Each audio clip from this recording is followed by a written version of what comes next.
Бид Эверест уулын хормоо 5200 м-ийн өндөрт байрлаж байна. Маргааш өглөө 5800 м рүү авирна. Тэгэл цаашаа өгсөд явна да. Зүрх жоохон дэлсэх гээд өнөө да. Зүгээр дээ, тэгдэг юм. Би наад асуултанд чинь хариулахгүй. Яагаад тэгэхээр би энд амиа алдах гэж ирээгүй. Хөл дээрээ босох хэрэгтэй. Дунд хавьяасан сайн барь.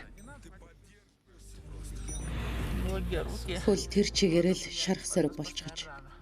Хүчтэй бас хурдан хөдөлгөн хийвэл дараа нь хэдэн минут зогсож амьсгаагаа дарах хэрэгтэй болно.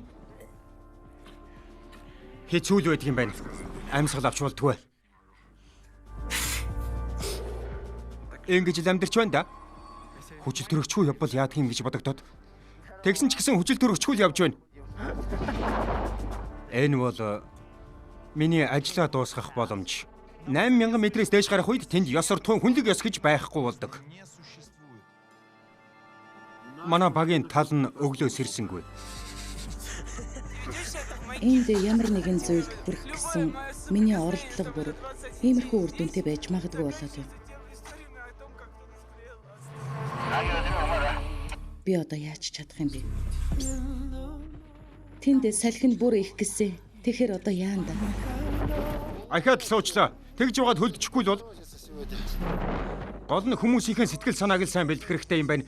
Энэ аймаар ууланд тэгээд бас ийм хүтэнд явах хэцүү. Би минь энэ тамлалд оромжлоо, одоохон зогсоо гэж хэлжүүл. Энэ өмнө тэнд харин ч жинхэнэ утгаараа хэрэгжиж байсан юм шүү. Гэхдээ л үнэхээр гоё харагдаж байгаа үсттэй. Тийм ээ.